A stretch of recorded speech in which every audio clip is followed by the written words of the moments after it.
तानाशाह का हश्र एक जैसा होता है, उनको छोड़ के भागना पड़ता है।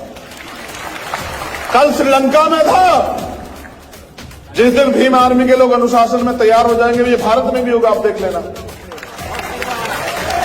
उस दिन ये दिल्ली भी नीली होगी और दिल्ली की गद्दी पे भी पंचशील और नीला झंडा फहराया जाएगा, मेरा वादा है।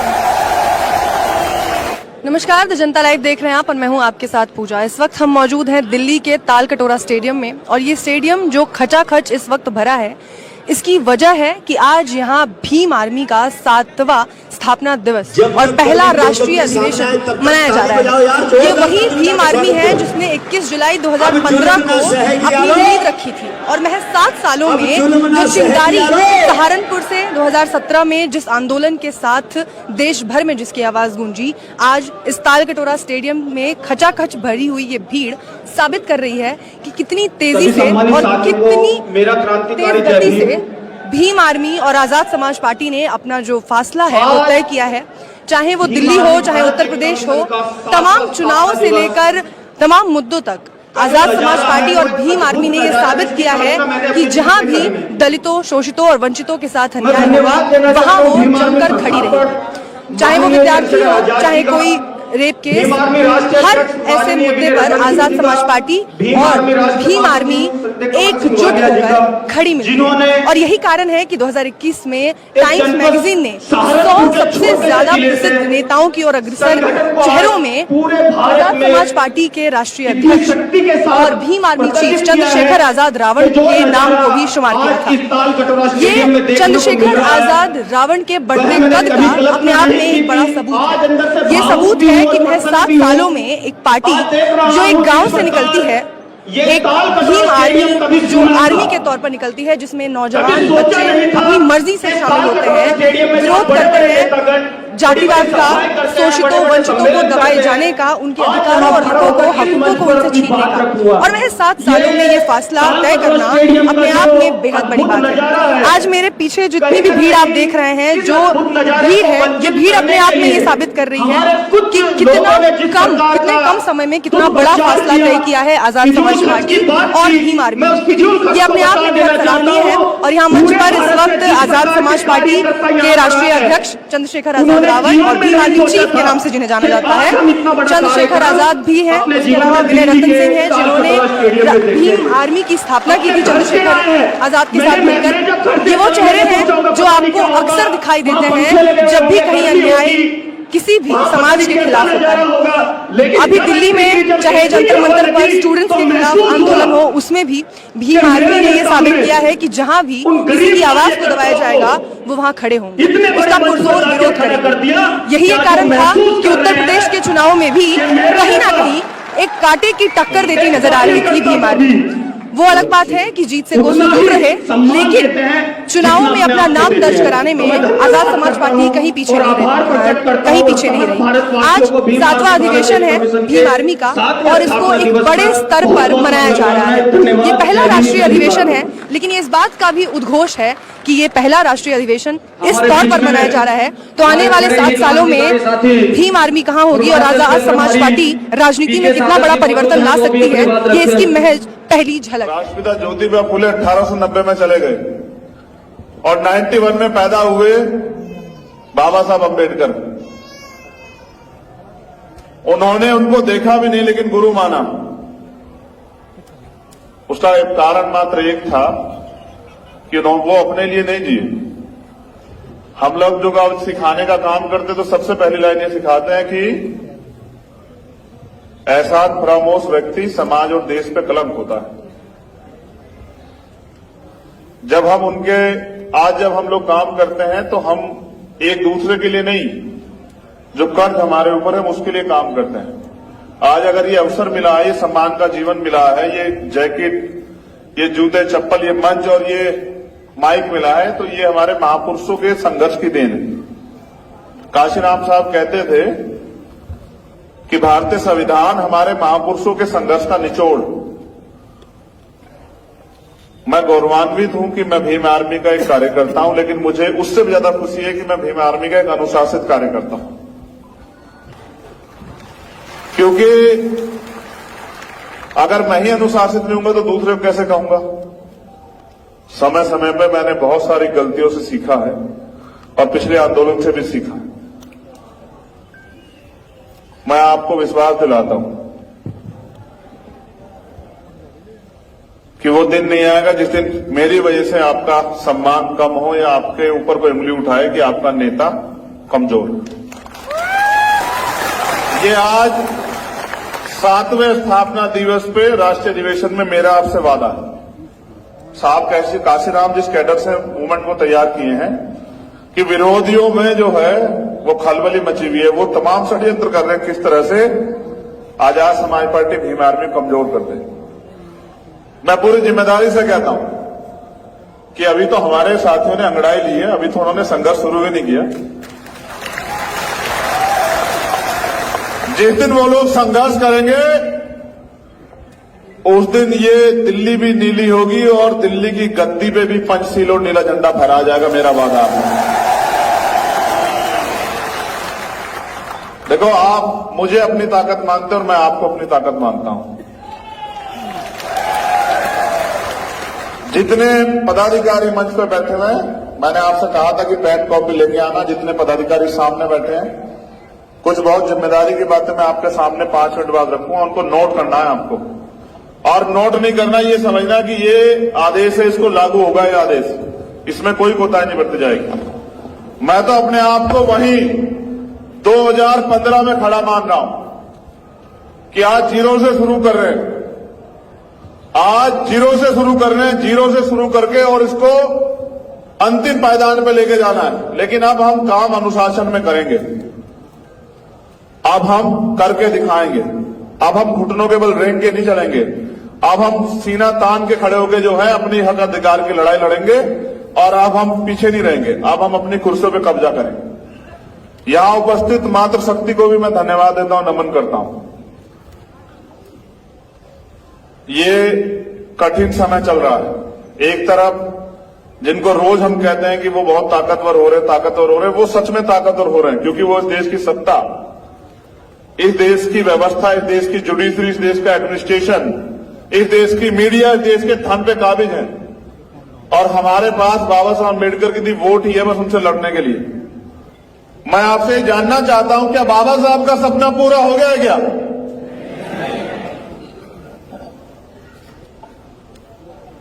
तो बाबा साहब का सपना पूरा करने के लिए आप लोग क्या कर रहे हैं?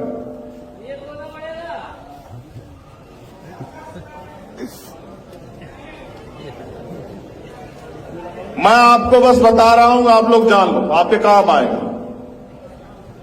आगे बढ़ने का मौका देगा आपको ये। मैं अपनी बात की शुरुआत बाबा साहब अम्बेडकर के एक संदेश से करना चाहता हूं, और वो संदेश आगरा की पवित्र धरती पे 18 मार्च 1956 को बाबा साहब अम्बेडकर ने दिया था। उन्होंने कहा कि मैं बड़ी कठिन परिस्थितियों में तमाम तरह के अन्याय, आरोप, अत्याचार, अपमान को सहकर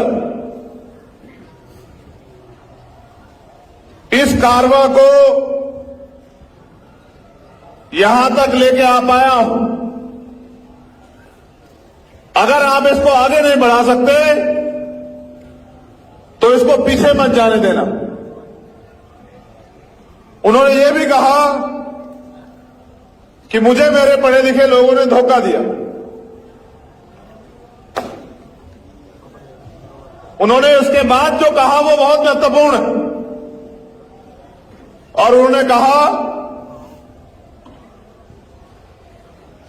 कि अब मैं बूढ़ा हो चला हूं, परेशान रहता हूं, मुझे नींद नहीं आती। मैं अपने जब चारों ओर देखता हूं तो मुझे एक भी नौजवान नहीं दिखाई देता जो इस तंबू का बंबू बनके इस आंदोलन को आगे ले जा सके। ये बात बाबा साहब अम्बेडकर 56 में कह रहे हैं। कब कह रहे हैं? 56 में। और किनके बीच में कह रहे हैं? ये बात बाबा साहब अपने उन अनुयायियों को भी कह रहे हैं जो उनके साथ काम कर रहे थे। ये सिर्फ समाज को नहीं कह रहे हैं, ये बात बाबा साहब अंबेडकर अपने अनुयायियों, अपने सहयोगियों को भी कह रहे हैं। वो उनको भी आईना दिखा रहे हैं कि आज मुझे मेरे चारों ओर कोई एक भी नौजवान ऐसा दिखाई नहीं देता जो इस आंदोलन रूपी तंबू का बंबू बनके इस आंदोलन को आगे बढ़ा सके। यानी कि जो साथी उस समय काम कर रहे थे बाबा साहब के साथ, बाबा साहब उन पर भी भरोसा नहीं कर पा रहे थे कि इसको आगे बढ़ा देंगे। वो कहते अगर कोई ऐसा नौजवान खड़ा हो जाए और इस आंदोलन को आगे बढ़ाए तो मैं भी चैन से मर सकूं। वो इस देश के नौजवानों से आह्वान करते हैं कि उठो, जागो। अपने लिए तो पशु पक्षी भी जी रहे हैं, श्रेष्ठ जीवन जीना है तो समाज के लिए जियो। आज भीम आर्मी वही तो कर रही है। आज अगर पूरे देश में के अन्याय होता है तो पुलिस से पहले किसको आम आदमी याद करता है बताओ? भीम आर्मी को। और जिसकी पुलिस से भी उम्मीदें खत्म हो जाए वो किससे उम्मीद करता है? जिसकी सरकार से भी उम्मीद खत्म हो जाए वो किसके संघर्ष से उम्मीद करता है? और ये मेरी ताकत नहीं है, ये इस मंच की ताकत नहीं है, ये ताकत है उस कोने में और वहां सामने बैठे हर एक कार्यकर्ता की, जो न दिन देखता है, न रात देखता है, न सुबह देखता है, न शाम देखता है, न धूप देखता है, न बारिश देखता है, न भूख देखता है, न प्यास देखता है। बस उसको एक आदेश या एक जानकारी मिली होती है कि मेरे समाज पे, इस बहुजन समाज पे अत्याचार हुआ है। फिर उसको रोकने वाली ताकत जो है वो फिर सरकार के पास नहीं। इसी क्रम में यहां सीएचए के भाई बहन भी आए हुए हैं मेरी जानकारी में। जो लोग राजस्थान सीएचए के जो भाई बहन हैं वो मेरे सामने वो भी आए हुए हैं और उन्होंने मुझसे कहा था कि भाई सरकार हमारी बात नहीं मान रही है, आपको हमारा साथ देना होगा।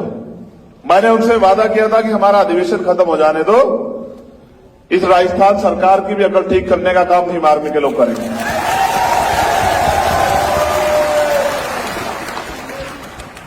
कमजोरों की, शोषितों की कोई सरकार नहीं होती। अगर उनको ताकतवर बनना है तो अलग जन से बहुजन बनना पड़ेगा। जब आंदोलन की शुरुआत की थी तब मेरी सोच ये नहीं थी, तब मेरा लक्ष्य भी ये नहीं था। और मैं अपने अध्यक्ष जी से कह रहा हूं, अध्यक्ष जी यहां बैठे हैं, ये सपना नहीं था अध्यक्ष जी कि एक दिन ऐसा आएगा कि एक विशाल मंच पे हमारा स्वागत होगा या हमें सुनने के लिए लाखों लोग आएंगे, ऐसा नहीं सोचा था। लेकिन ये समय, परिस्थिति और आपके साथियों का संघर्ष है। मैं धन्यवाद देता हूं सहारनपुर की धरती को भी, वहां के एक साथी को पुराने, आज जो हमारे बीच नहीं है, मैं उनका भी धन्यवाद करता हूं कि उन्होंने भी कहीं ना कहीं इस आंदोलन को मजबूत किया। लेकिन साथियों, अभी हम लोग कर क्या रहे हैं कि कहीं अन्याय हो जाता है तो हम लोग जाते हैं न्याय दिलाने के। रेप हो जाता है, हत्या हो जाती है, जैसे रीट के बच्चे हैं, जैसे सीएचए के बच्चे हैं हमारे भाई बहन, जैसे और तमाम तरह के वो हैं। तो हमारी प्रक्रिया क्या होती है कि जब में अन्याय होता है तो हम उनको न्याय दिलाने जाते हैं। तो एक सवाल जो हमारे साथियों ने मुझे दिया कि भाई ये जरूर बता देना कि हमने पार्टी क्यों बनाई, तो उसका जवाब ये है मेरे शब्दों में। आप सब लोग यहां उपस्थित है, 22-23 स्टेट की टीम के रिप्रेजेंटेटिव, प्रदेश अध्यक्ष या कोई साथी यहां मौजूद है। तो आप ये बताओ कि जब भीम आर्मी ईमानदार से लड़ाई लड़ती है और जब भीम आर्मी के साथियों के साथ कोई मुसीबत आती है तो कोई पार्टी है ऐसी जो आपके लिए लड़ती हो? जितने लोग यहां बैठे हैं, आप बताओ, जो भीम आर्मी के कार्यकर्ताओं पर झूठा मुकदमा होता है, उनको जेल भेजा जाता है, उनको पीटा जाता है, या उनको डिटेन किया जाता है या उनको अरेस्ट करके जो है उनके साथ उनको अपमानित किया जाता है। बताओ कोई एक दल है जो आपकी आवाज उठाता है क्या? बताओ। जब आवाज कोई नहीं उठाता और भीम आर्मी के प्रशिक्षण केंद्र में, ये भीम आर्मी पता है क्या है? ये नेता बनाने की फैक्ट्री है हमारी। ये हमारी नेता बनाने की फैक्ट्री है, ये हमारी लीडर बनाने की फैक्ट्री है। और जो नेता ऐसा तैयार होता है उसका कितना सम्मान होता है आपने देखा? उसका सम्मान इतना होता है कि जो लोग कभी किससे नहीं मिलते थे वो भीम आर्मी में तैयार हुए नेता को, जिले स्तर के नेता को बराबर में खड़े होकर फोटो खिंचवाते हैं। ये सम्मान दिया है भीम आर्मी ने। क्या हम नहीं जानते कि भीम आर्मी के लोगों को और इस भीम आर्मी को कमजोर करने के लिए कितने षड्यंत्र हो रहे हैं? लेकिन भीम आर्मी तब तक कमजोर हो नहीं होगी, भीम आर्मी तब तक जो है टूटेगी नहीं जब तक इसका कार्यकर्ता लड़ना बंद नहीं कर देता। जिस दिन इसका कार्यकर्ता लड़ना बंद कर देगा, नेताओं की क्या हैसियत है? नेता से कार्यकर्ता नहीं होते, कार्यकर्ताओं से नेता होता है, समाज से नेता होता है। मैंने बहुत सोचा और मैंने इस मंच पे हमारे आदरणीय भंते जी भी उपस्थित हैं, हमारे संत भी उपस्थित हैं, लेकिन मैंने ये सुना है कि जिनका राज नहीं होता उनका धर्म नहीं चलता है, जिनका राज होता है उनका ही धर्म आगे बढ़ता है। और ये मैंने सवाल पिछली बार भी छोड़ा था बहुत बड़े मंच पे कि दुनिया में भारत से गया बुद्धिज्म, आज यहां अल्पसंख्यक क्यों? इसका कारण क्या है? तो इसका एकमात्र कारण ये है कि यहां उस विचारधारा को मानने वाले लोगों का राज नहीं। और तानाशाही कोई करे, चाहे वो भारत के प्रधानमंत्री हो या श्रीलंका के प्रधानमंत्री हो, तानाशाहों का हथ एक जैसा होता है, उनको छोड़ के भागना पड़ता है। कल श्रीलंका में था, जिस दिन भीम आर्मी के लोग अनुशासन में तैयार हो जाएंगे, ये भारत में भी होगा, आप देख लेना। जन आंदोलन भारत में इसलिए नहीं खड़ा होता मेरे साथियों क्योंकि अभी हम जातियों में बटे हुए हैं। आज मैं दलितों की तरफ से नहीं बोल रहा हूं, आज मैं अल्पजनों की तरफ से नहीं बोल रहा हूं, और मुझे अल्पजन बनाओ भी मत। मेरी एक ही पहचान है, मैं बहुजन। ये आंदोलन 15 बनाम 85 का है और इस देश में 85 राज करेंगे, इसकी तैयारी भी हमें करनी पड़ेगी, क्योंकि हमने उनको 70 साल से मौका दिया। सारी सरकारें उनकी बनी, स्टेट की हो या सेंटर की, आज भी हमारे लोग आंसू आंसू के लिए मजबूर है, रोटी रोटी के लिए मजबूर, कपड़े मकान के लिए मजबूर है।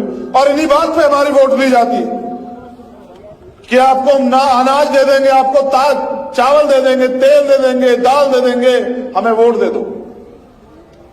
मैं जब बहुत गहराई से भारतीय राजनीति का अध्ययन करता हूं तो मैं देखता हूं कि इस देश में 50 से 55% लोग वोट करते हैं, यानी कि 45% लोग वोट नहीं करते। हमारी तो आबादी 85% है। तो ये 45% लोग अपने मत का प्रयोग क्यों नहीं करते? क्योंकि वो आज तक वोट के प्रति जागरूक हुए ही नहीं है। उनको लगता है कि एक दिन छुट्टी का, उस दिन छुट्टी मनानी है, बाद में रोते रहते हैं पूरे 5 साल कि साहब हमारे हिस्से में कुछ आया नहीं। जब तक हम लोग जाति के जंजाल से बाहर निकल के बहुजन नहीं बनेंगे, इस देश के एससी, एसटी, ओबीसी माइनॉरिटी को संगठित नहीं करेंगे, तब तक हम लोग इस देश में रोते ही रहेंगे, चिल्लाते रहेंगे, इसके अलावा कोई चारा नहीं। और आपके रोने चिल्लाने से कोई सरकार नहीं पिघलती। इसका उदाहरण यहां सीएचए के बच्चे बैठे हुए, इसका उदाहरण अत्याचार शिक्षक भर्ती के बच्चे बैठे हुए कि वो रोए भी, चिल्लाए भी, पीटे भी, भूखे भी रहे, प्यासे भी रहे, लेकिन सरकार को दया नहीं आई, क्योंकि सरकार का चरित्र एक होता है। ये हमने राजस्थान की सरकार से सीखा। मैं धन्यवाद देता हूं राजस्थान की सरकार का कि उन्होंने हमारे हौसले और बुलंद किए। और मैं अपने राजस्थान के प्रभारी और उनके नेताओं को, जो राजस्थान प्रदेश के भीम आर्मी आजाद समाज पार्टी, कहना चाहता हूं कि अगर अब भी वो दोबारा से वो सरकार सत्ता में आई तो फिर वो अपमान बरकरार रहेगा जो अपमान उन्होंने जो है इस बार हमें सूद समेत दिया है, उसका भी इंतजाम आप लोगों को करना पड़ेगा। साथियों, जब तक हम लोग कटराई नहीं थे तब तक हम लोग क्राउड थे, भीड़ होती है। 2022 में सोचिए कि दोबारा से जीने का मौका मिला, कठिन समय था, मुझे भी बहुत वो लगा, मैंने बहुत मेहनत की थी, आप सब लोग जानते हैं। कोई ऐसा आंदोलन, एक आंदोलन ऐसा नहीं जिसमें मैंने कभी आपको निराश किया, व्यक्तिगत रूप से कह रहा हूं। इस मैं ये पूरी भीम आर्मी है, मैं इनकी तरफ नेतृत्वकर्ता के तौर पे बोल रहा हूं। कोई एक आंदोलन ऐसा है जिसमें भीम आर्मी के लोगों ने पीठ दिखाई हो? कोई एक ऐसा मामला है जहां भीम आर्मी के लोगों ने जेल या मुकदमे के डर से घर की तरफ रास्ता किया हो? मुझे तो आज भी वो याद है जब 5 मई का हादसा हुआ, फिर 9 मई का जो पूरी घटनाक्रम हुई, फिर उसके बाद 16 महीने एक दिन ये सोच के काटा जेल में, मैंने और मेरे भाइयों ने, भाई विनय दन सिंह जी, कमल भाई, मंजीत भाई और सारे साथी, ये सोच के काटा कि अगर मौका मिलेगा तो ये अन्याय किसी और के साथ ना हो, इसकी तैयारी हम लोग करेंगे।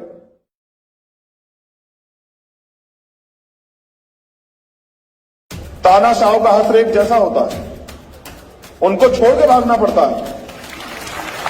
कल श्रीलंका में था, जिस दिन भीम आर्मी के लोग अनुशासन में तैयार हो जाएंगे, ये भारत में भी होगा, आप देख लेना। उस दिन ये दिल्ली भी नीली होगी और दिल्ली की गद्दी पे भी पंचशील और नीला झंडा फहराया जाएगा, मेरा वादा है। नमस्कार, द जनता लाइव देख रहे हैं आप और मैं हूं आपके साथ पूजा। इस वक्त हम मौजूद हैं दिल्ली के तालकटोरा स्टेडियम में और ये स्टेडियम जो खचाखच इस वक्त भरा है, इसकी वजह है कि आज यहाँ भीम आर्मी का 7वां स्थापना दिवस और पहला राष्ट्रीय अधिवेशन मनाया जा रहा है। ये वही भीम आर्मी है जिसने 21 जुलाई 2015 को अपनी नींव रखी थी और महज 7 सालों में जो चिंगारी सहारनपुर से 2017 में जिस आंदोलन के साथ देश भर में जिसकी आवाज गूंजी, आज इस तालकटोरा स्टेडियम में खचाखच भरी हुई ये भीड़ साबित कर रही है कि कितनी तेजी से और कितनी तेज गति से भीम आर्मी और आजाद समाज पार्टी ने अपना जो फासला है वो तय किया है। चाहे वो दिल्ली हो, चाहे उत्तर प्रदेश हो, तमाम चुनावों से लेकर तमाम मुद्दों तक आजाद समाज पार्टी और भीम आर्मी ने ये साबित किया है कि जहां भी दलितों, शोषितों और वंचितों के साथ अन्याय होगा वहां वो जमकर खड़ी रही। चाहे वो विद्यार्थी हो, चाहे कोई रेप केस, हर ऐसे मुद्दे पर आजाद समाज पार्टी और भीम आर्मी एकजुट होकर खड़ी मिली।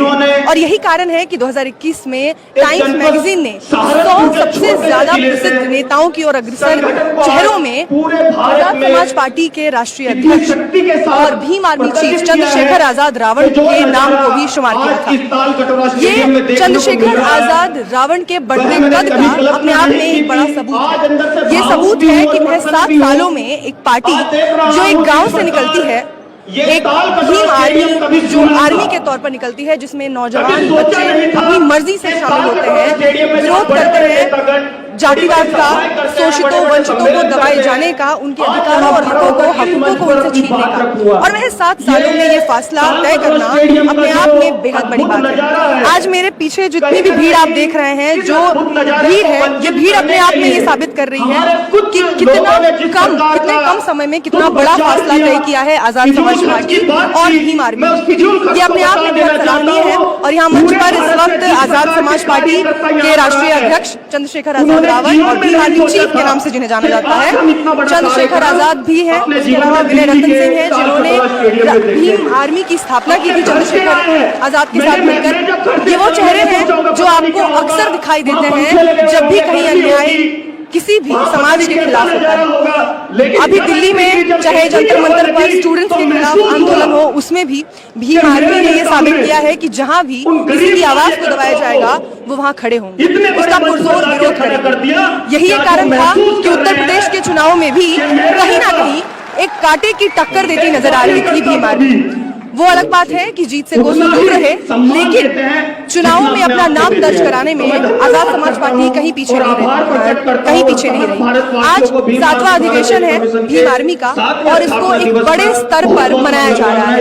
ये पहला राष्ट्रीय अधिवेशन है, लेकिन ये इस बात का भी उद्घोष है कि ये पहला राष्ट्रीय अधिवेशन इस तौर पर मनाया जा रहा है तो आने वाले 7 सालों में भीम आर्मी कहाँ होगी और आजाद समाज पार्टी राजनीति में कितना बड़ा परिवर्तन ला सकती है, ये इसकी महज पहली झलक। राष्ट्रपिता ज्योतिबा फुले 1890 में चले गए और 91 में पैदा हुए बाबा साहब अम्बेडकर। उन्होंने उनको देखा भी नहीं लेकिन गुरु माना। उसका एक कारण मात्र एक था कि वो अपने लिए नहीं जिए। हम लोग जो सिखाने का काम करते तो सबसे पहली लाइन ये सिखाते हैं कि ऐसा परामोश व्यक्ति समाज और देश पे कलंक होता है। जब हम लोग काम करते हैं तो हम एक दूसरे के लिए नहीं, जो कर्ज हमारे ऊपर है उसके लिए काम करते हैं। आज अगर ये अवसर मिला है, ये सम्मान का जीवन मिला है, ये जैकेट, ये जूते चप्पल, ये मंच और ये माइक मिला है, तो ये हमारे महापुरुषों के संघर्ष की देन है। काशीराम साहब कहते थे कि भारतीय संविधान हमारे महापुरुषों के संघर्ष का निचोड़। मैं गौरवान्वित हूं कि मैं भीम आर्मी का एक कार्यकर्ता हूं, लेकिन मुझे उससे भी ज्यादा खुशी है कि मैं भीम आर्मी का एक अनुशासित कार्यकर्ता हूं, क्योंकि अगर मैं ही अनुशासित नहीं हूंगा तो दूसरे को कैसे कहूंगा। समय समय पे मैंने बहुत सारी गलतियों से सीखा है और पिछले आंदोलन से भी सीखा। मैं आपको विश्वास दिलाता हूं कि वो दिन नहीं आएगा जिस दिन मेरी वजह से आपका सम्मान कम हो या आपके ऊपर कोई उंगली उठाए कि आपका नेता कमजोर है। ये आज 7वें स्थापना दिवस पे राष्ट्रीय अधिवेशन में मेरा आपसे वादा है। साहब काशीराम जिस कैडर से मूवमेंट को तैयार किए हैं कि विरोधियों में जो है वो खलबली मची हुई है, वो तमाम षड्यंत्र कर रहे हैं किस तरह से आजाद समाज पार्टी भीम आर्मी कमजोर कर दे। मैं पूरी जिम्मेदारी से कहता हूं कि अभी तो हमारे साथियों ने अंगड़ाई ली है, अभी तो उन्होंने संघर्ष शुरू भी नहीं किया। जिस दिन वो लोग संघर्ष करेंगे उस दिन ये दिल्ली भी नीली होगी और दिल्ली की गद्दी पे भी पंचशील और नीला झंडा फहराया जाएगा। मेरा वादा आपसे। देखो, आप मुझे अपनी ताकत मानते हो और मैं आपको अपनी ताकत मानता हूं। जितने पदाधिकारी मंच पे बैठे हुए हैं, मैंने आपसे कहा था कि पेन कॉपी लेके आना। जितने पदाधिकारी सामने बैठे हैं, कुछ बहुत जिम्मेदारी की बातें मैं आपके सामने 5 मिनट बाद रखूंगा, उनको नोट करना है आपको। और नोट नहीं करना, ये समझना कि ये आदेश है, इसको लागू होगा ये आदेश, इसमें कोई कोताही नहीं बरती जाएगी। मैं तो अपने आप को वहीं 2015 में खड़ा मान रहा हूं कि आज जीरो से शुरू कर रहे हैं। आज जीरो से शुरू कर रहे हैं, जीरो से शुरू करके और इसको अंतिम पायदान पे लेके जाना है। लेकिन अब हम काम अनुशासन में करेंगे, अब हम करके दिखाएंगे। अब हम घुटनों के बल रेंग के नहीं चलेंगे। अब हम सीना तान के खड़े होकर जो है अपनी हक अधिकार की लड़ाई लड़ेंगे और अब हम पीछे नहीं रहेंगे। अब हम अपनी कुर्सियों पे कब्जा करेंगे। यहां उपस्थित मातृ शक्ति को भी मैं धन्यवाद देता हूं, नमन करता हूं। ये कठिन समय चल रहा है। एक तरफ जिनको रोज हम कहते हैं कि वो बहुत ताकतवर हो रहे, वो सच में ताकतवर हो रहे हैं, क्योंकि वो इस देश की सत्ता, इस देश की व्यवस्था, इस देश की जुडिशरी, इस देश का एडमिनिस्ट्रेशन, इस देश की मीडिया, इस देश के धन पे काबिज है। और हमारे पास बाबा साहब अम्बेडकर की दी वोट ही है बस उनसे लड़ने के लिए। मैं आपसे जानना चाहता हूं, क्या बाबा साहब का सपना पूरा हो गया है क्या?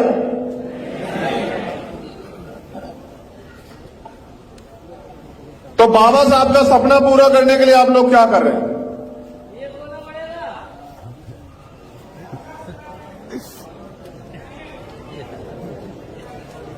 मैं आपको बस बता रहा हूं, आप लोग जान लो, आपके काम आएगा, आगे बढ़ने का मौका देगा आपको ये। मैं अपनी बात की शुरुआत बाबा साहब अम्बेडकर के एक संदेश से करना चाहता हूं। और वो संदेश आगरा की पवित्र धरती पे 18 मार्च 1956 को बाबा साहब अम्बेडकर ने दिया था। उन्होंने कहा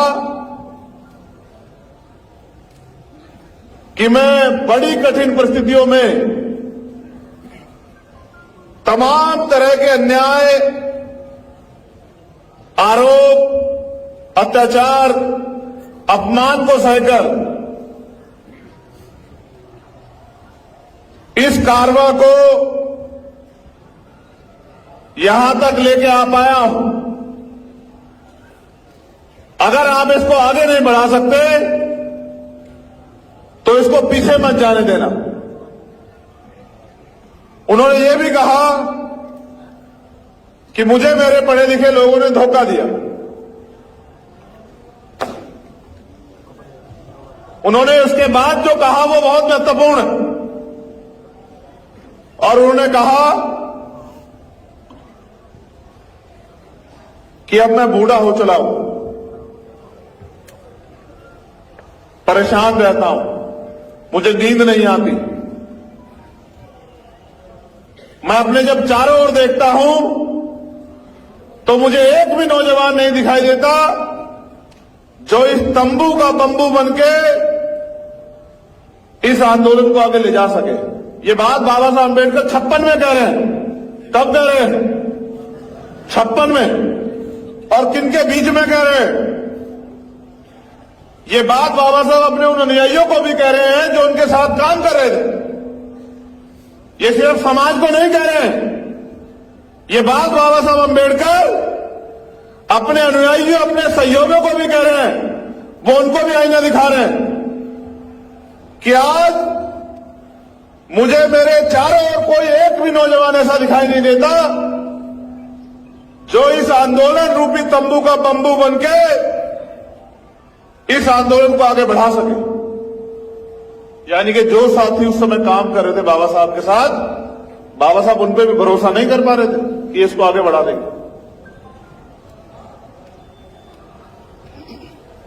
वो कहते अगर कोई ऐसा नौजवान खड़ा हो जाए और इस आंदोलन को आगे बढ़ाए तो मैं भी चैन से मर सकूं। वो इस देश के नौजवानों से आह्वान करते हैं कि उठो, जागो। अपने लिए तो पशु पक्षी भी जी रहे हैं, श्रेष्ठ जीवन जीना है तो समाज के लिए जियो। आज भीम आर्मी वही तो कर रही है। आज अगर पूरे देश में के अन्याय होता है तो पुलिस से पहले किसको आम आदमी याद करता है बताओ? भीम आर्मी को। और जिसकी पुलिस से भी उम्मीदें खत्म हो जाए वो किससे उम्मीद करता है? जिसकी सरकार से भी उम्मीद खत्म हो जाए वो किसके संघर्ष से उम्मीद करता है? और ये मेरी ताकत नहीं है, ये इस मंच की ताकत नहीं है, ये ताकत है उस कोने में और वहां सामने बैठे हर एक कार्यकर्ता की, जो न दिन देखता है, न रात देखता है, न सुबह देखता है, न शाम देखता है, न धूप देखता है, न बारिश देखता है, न भूख देखता है, न प्यास देखता है। बस उसको एक आदेश या एक जानकारी मिली होती है कि मेरे समाज पे, इस बहुजन समाज पे कहीं अत्याचार हुआ है, फिर उसको रोकने वाली ताकत जो है वो फिर सरकार के पास नहीं। इसी क्रम में यहां सीएचए के भाई बहन भी आए हुए हैं मेरी जानकारी में। जो लोग राजस्थान सीएचए के जो भाई बहन हैं वो मेरे सामने वो भी आए हुए हैं, और उन्होंने मुझसे कहा था कि भाई सरकार हमारी बात नहीं मान रही है, आपको हमारा साथ देना होगा।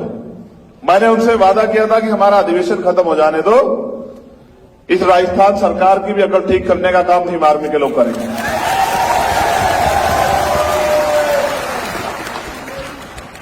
कमजोरों की, शोषितों की कोई सरकार नहीं होती।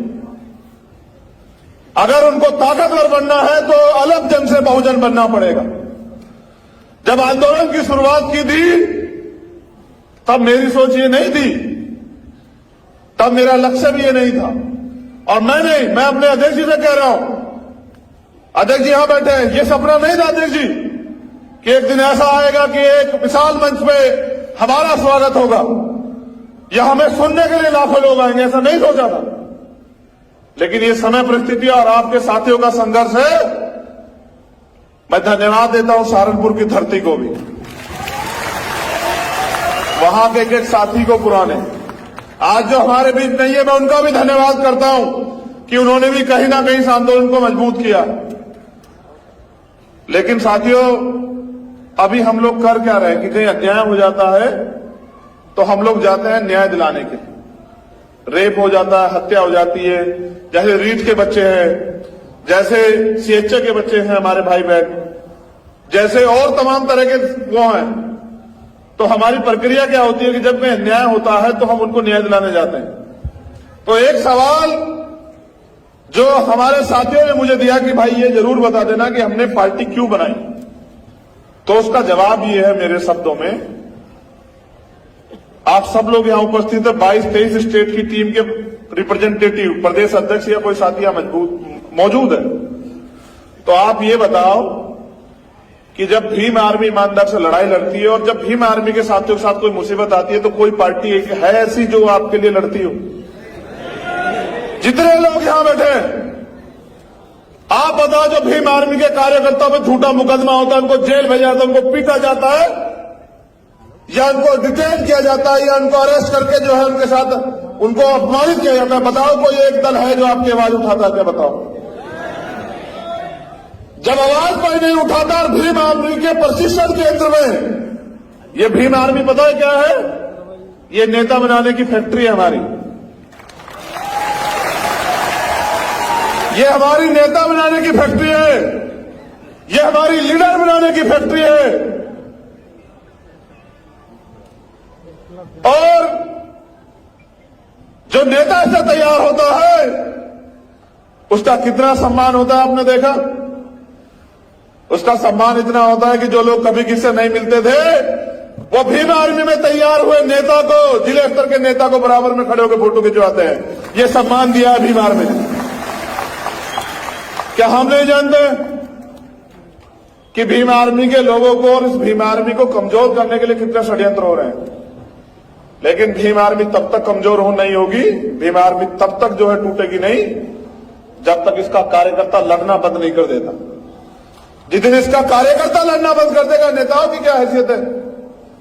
नेता से कार्यकर्ता नहीं होते, कार्यकर्ताओं से नेता होता है, समाज से नेता होता है। मैंने बहुत सोचा और मैंने इस मंच पे हमारे आदरणीय भंते जी भी उपस्थित हैं, हमारे संत भी उपस्थित हैं, लेकिन मैंने ये सुना है कि जिनका राज नहीं होता उनका धर्म नहीं चलता है, जिनका राज होता है उनका ही धर्म आगे बढ़ता है। और ये मैंने सवाल पिछली बार भी छोड़ा था बहुत बड़े मंच पे कि दुनिया में भारत से क्या बुद्धिज्म आज यहां अल्पसंख्यक क्यों, इसका कारण क्या है? तो इसका एकमात्र कारण ये है कि यहां उस विचारधारा को मानने वाले लोगों का राज नहीं, और तानाशाही कोई करे, चाहे वो भारत के प्रधानमंत्री हो या श्रीलंका के प्रधानमंत्री हो, तानाशाहों का हथ एक जैसा होता है, उनको छोड़ के भागना पड़ता है। कल श्रीलंका में था, जिस दिन भीम आर्मी के लोग अनुशासन में तैयार हो जाएंगे, ये भारत में भी होगा, आप देख लेना। जन आंदोलन भारत में इसलिए नहीं खड़ा होता मेरे साथियों क्योंकि अभी हम जातियों में बटे हुए हैं।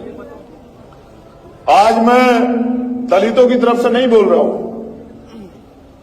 आज मैं अल्पजनों की तरफ से नहीं बोल रहा हूं, और मुझे अल्पजन बनाओ भी मत, मेरी एक ही पहचान है, मैं बहुजन हूं।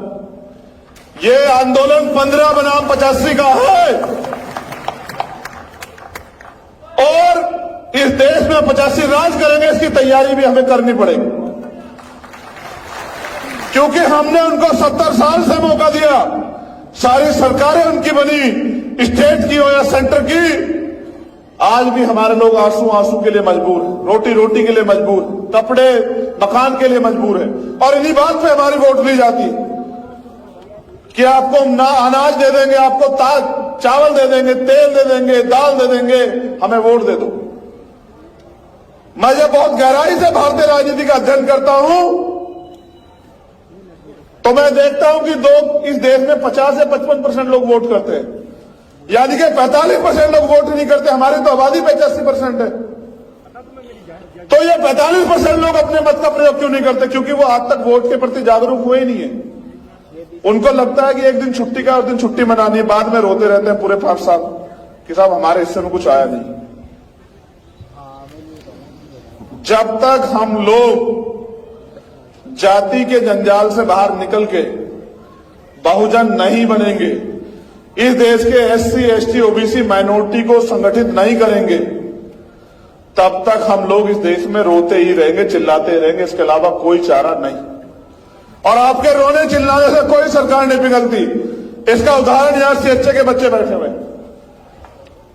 इसका उदाहरण अत्याचार शिक्षक भर्ती के बच्चे बैठे हुए कि वो रोए भी, चिल्लाए भी, पीटे भी, भूखे भी रहे, प्यासे भी रहे, लेकिन सरकार को दया नहीं आई। क्योंकि सरकार का चरित्र एक होता है। ये हमने राजस्थान की सरकार से सीखा।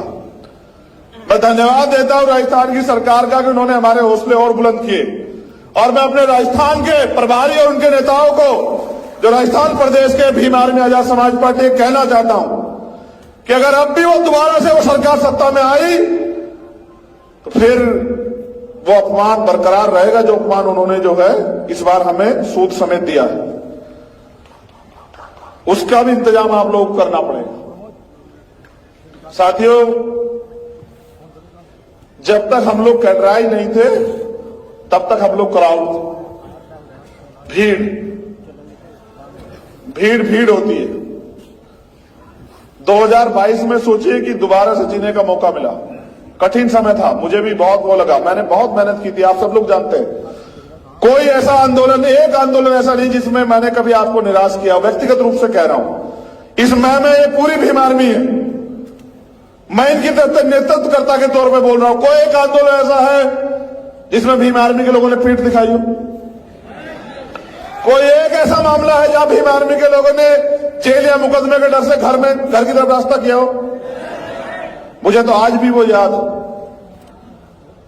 जब 5 मई का हादसा हुआ, फिर 9 मई का जो पूरी घटनाक्रम हुई, फिर उसके बाद 16 महीने एक एक दिन ये सोच के काटा जेल में मैंने और मेरे भाइयों ने, भाई विनय दत्त सिंह जी, कमल भाई, मंजीत भाई और सारे साथी, ये सोच के काटा कि अगर मौका मिलेगा तो ये अन्याय किसी और के साथ ना हो, इसकी तैयारी हम लोग करेंगे।